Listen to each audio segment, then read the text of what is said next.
భారతదేశపు ఎన్నికలు ఒక ఎత్తు, బంగ్లాదేశ్ ఎన్నికలు ఒక ఎత్తు. మనంతా ప్రజాస్వామ్యబద్ధంగా జరుగుతుంది. అక్కడ నియంతృత్వ ధోరణిలో జరుగుతుంది.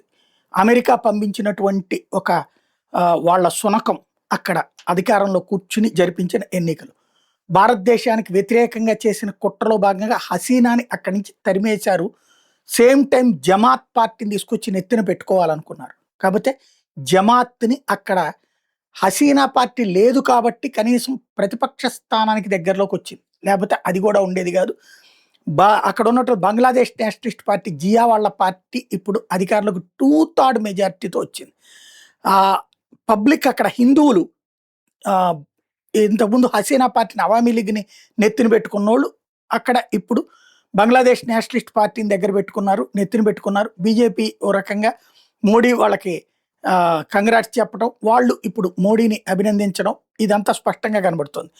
చిట్ట గ్యాంగ్ ఏదైతే హిందువులు ఎక్కువగా ఉండేటటువంటి ఏరియాలో, భారతీయులు ఎక్కువగా ఉండేటటువంటి ఏరియాలో, భారతీయ మూలాలు కలిగినటువంటి వాళ్ళు బంగ్లాదేశ్ నేషనలిస్ట్ పార్టీ అక్కడ 14 స్థానాలు గెలుచుకుంటే జమాత్ 2 గెలుచుకుందంటే హిందువులు అక్కడ అవామీ లీగ్ ప్లేస్లో వీళ్ళని ఎంచుకున్నారన్నటువంటి విషయం స్పష్టంగా కనబడుతుంది.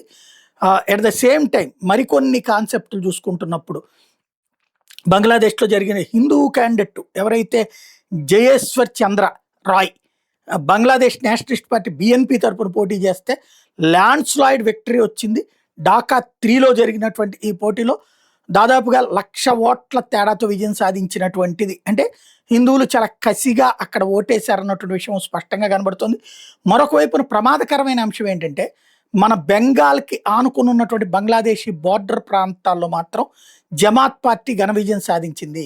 యాంటీ హిందూ పార్టీ అయినటువంటి జమాత్ వాళ్ళు అక్కడ దాదాపుగా ఒక 15-20 స్థానాల్లో ఘనమైనటువంటి విజయం సాధించారన్నటువంటిది మరొక కీలకమైనటువంటి అంశం. ఇంకోవైపున ఈ టోటల్గా బంగ్లాదేశ్ ఎలక్షన్స్లో 2/3 మెజార్టీ 213కి పైగా బంగ్లాదేశ్ నేషనలిస్ట్ పార్టీ సాధిస్తే జమాతీ ఇస్లామీ అనేది 74కి పరిమితమైంది. 2/3 ఇటు పక్కన వచ్చింది. అదే సందర్భంలో Tarique Rahman next prime minister అన్నటువంటిది క్లియర్ అయిపోయింది. అవామీ లీగ్ వచ్చేటప్పటికి శాంతం పోటీ నుంచి పక్కకు వెళ్ళడంతో ఈ పరిణామాలు సంభవించినాయి.